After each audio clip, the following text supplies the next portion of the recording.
आज का जो हमारा टॉपिक है वो हम क्या कर रहे हैं, Cramer rules for system of solving equation of two variables. क्या है कि हमें जब हमारे पास कोई two system of equations given होते हैं, जैसे हमारे पास यहाँ पे हमारे पास टू सिस्टम ऑफ इक्वेशंस है। जैसे यहाँ हमारे पास एक इक्वेशन ये हो गया और एक इक्वेशन ये हो गया, ठीक है। ये हमारे पास क्या है, सिस्टम ऑफ इक्वेशंस है।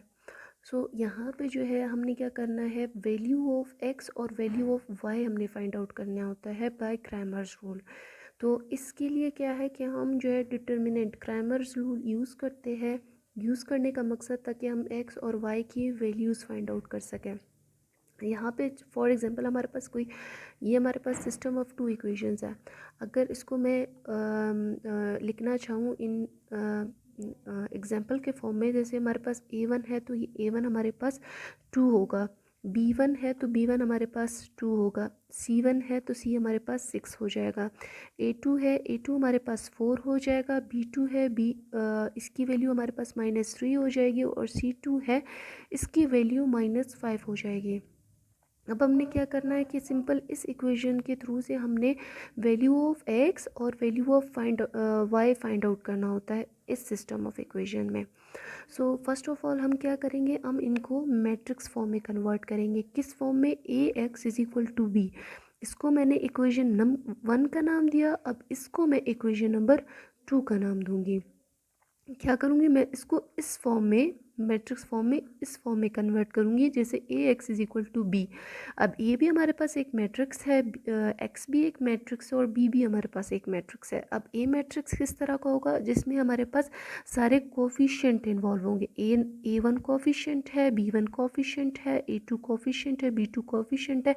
ये सारे कोफिशिएंट्स की एक मैं मिल मिला के इनको एक साथ लिख लूँगी और इस मैट्रिक्स को मैं मैट्रिक्स ए का नाम दूँगी, ठीक है।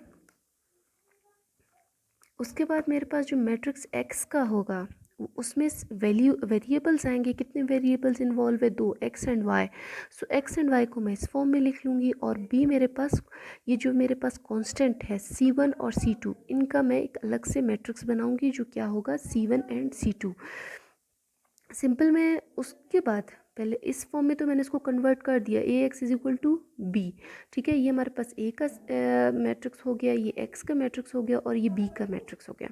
उसके जब इसके बाद हमने एक्स एंड वाई को किस फॉर्म में फाइंड आउट करना होता है कि एक्स जो हमारे पास किस चीज़ के इक्वल होगा, वो matrix A1 determinant of A1 divided by determinant of A। अब A1 हमारे पास क्या होगा और y को हम कैसे फाइंड आउट करेंगे, determinant of A2 divided by determinant of A, ठीक है।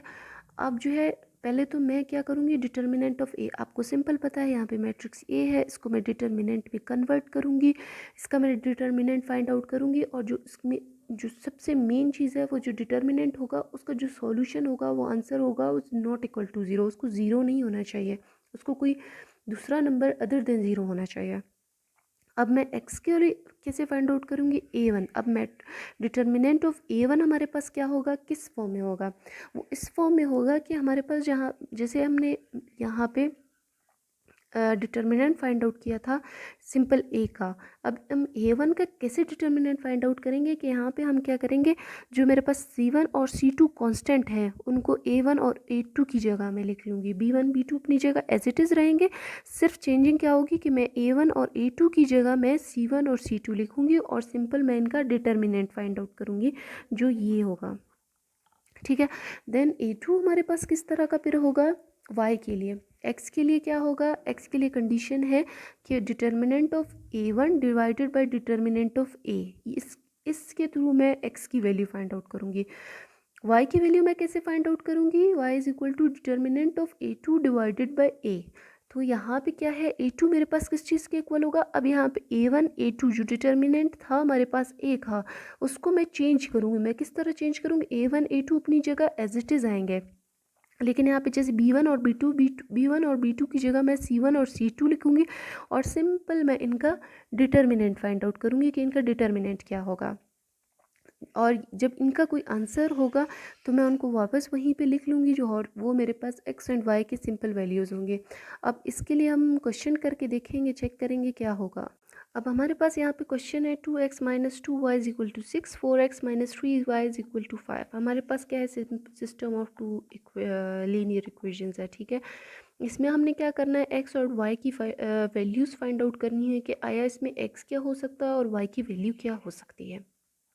तो सिंपल हम क्या करेंगे, जो हमारा स्टेप है उसमें हम क्या करेंगे, इनको मैट्रिक्स फॉर्म में कन्वर्ट करेंगे। क्या होगा, जो हमारे पास जो फॉर्म था ax is equal to B, इस फॉर्म में पहले तो हम इसको कन्वर्ट कर देंगे। तो ये क्या हो जाएगा, 2 इंटू माइनस 2, ये हमारे पास ए का मैट्रिक्स बन रहा है, 2 माइनस 2 4 एंड माइनस 3। फिर हमारे पास वेरिएबल का मैट्रिक्स बनेगा इज इक्वल टू, और जो हमारे पास कांस्टेंट है उसका मैट्रिक्स बनेगा। जो हमारे पास कांस्टेंट का मैट्रिक्स क्या होगा, 6 एंड माइनस 5। देन उसके बाद हमारे पास मैट्रिक्स ए है, इसको हम क्या करेंगे, डिटर्मिनेंट में कन्वर्ट करेंगे, इसका डिटर्मिनेंट फाइंड आउट करेंगे। डिटर्मिनेंट आपको फाइंड आउट करना आता है, मैंने आपको प्रीवियस क्लासेस में भी करवाया है। वो कैसे, डिटर्मिनेंट में 2 एंड 4 माइनस 2 एंड 3, मैंने इसको डिटर्मिनेंट के फॉर्म में कन्वर्ट कर दिया। अब डिटर्मिनेंट में क्या था, डायगनल डायगनल के साथ मल्टीप्लाई हो जाता है, माइनस फिर ऑफ डायगनल के एलिमेंट के साथ क्या होगा, 2 माइनस 3 के साथ मल्टीप्लाई हो जाएगा, दरमियान में साइन माइनस का, 4 एंड माइनस 2 मल्टीप्लाई हो जाएंगे। सिंपल मैंने इनको सॉल्व किया, 2 3 ज़ा 6, 3 के साथ माइनस साइन है तो माइनस आ जाएगा, और ये माइनस मिलके प्लस हो जाएंगे, 2 4 ज़ा 8। सिंपल आंसर मेरे पास डिटर्मिनेंट जो आया वो 2 है, जो नॉट इक्वल टू 0 है। हमारे पास कंडीशन फुलफिल हो गया कि हमारे पास नॉट इक्वल टू 0 होना चाहिए। फिर उसके बाद हमने क्या करना है, now bye finding the determinant of a1। अब मैं a1 को फाइंड आउट करूँगी। मैंने a1 के लिए आपको क्या कहा था, कंडीशन क्या थी a1 के लिए, कि हमारे पास जो a1 और a2 की एलिमेंट्स थे उनको मैंने रिप्लेस कर दिया था मैट्रिक्स b के साथ, 6 एंड माइनस 5 के साथ। 6 एंड a1 a2 के एलिमेंट्स को मैंने 6 एंड माइनस 5 के साथ रिप्लेस कर दिया, b1 और b2 की वैल्यूज़ एज इट इज़ छोड़ दी। सिंपल मैंने इनका डिटर्मिनेंट फाइंड आउट किया जिसको आंसर -28 आया।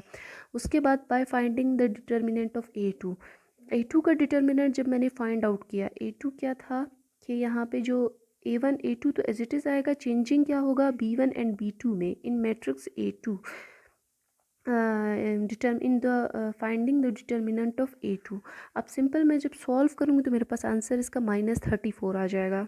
यहाँ पे क्या है कि हमने एक्स एंड वाई की, हमारे पास सिस्टम, हम क्रैमर्स रूल यूज़ क्यों करते हैं, ताकि हमारे पास जो सिस्टम ऑफ लीनियर इक्वेशन में जो वेरिएबल्स है उनकी वैल्यूज़ हम फाइंड आउट कर सकें। सो यहाँ पे एक्स एंड वाई थे, 2 वेरिएबल्स इन्वॉल्व थे एक्स एंड वाई। एक्स की वैल्यू हम कैसे फाइंड आउट करेंगे, अभी हमने a1 determinant of a1 find out किया, determinant of a find out किया, determinant of a2 find out किया। सो डिटर्मिनेंट ऑफ a1 की वैल्यू हमारे पास क्या आई, -28, और डिटर्मिनेंट ऑफ a की वैल्यू आई 2। इसके बाद जो है इसको सिंपल हमने डिवाइड किया, 28 को 2 के साथ डिवाइड किया, आंसर आया -14। y के लिए हमने क्या किया, डिटर्मिनेंट ऑफ a2 जिसकी वैल्यू हमारे पास -34 आ गई थी, और a जो हमारे पास 2 था, इसको हमने सिंपल सॉल्व किया, -17। क्या हुआ कि x की वैल्यू -14 आई, y की वैल्यू -17 आई। सो सिंपल हमारे पास जो एक्स एंड वाई की वैल्यूज़ है वो हमारे पास -14 एंड -17 है।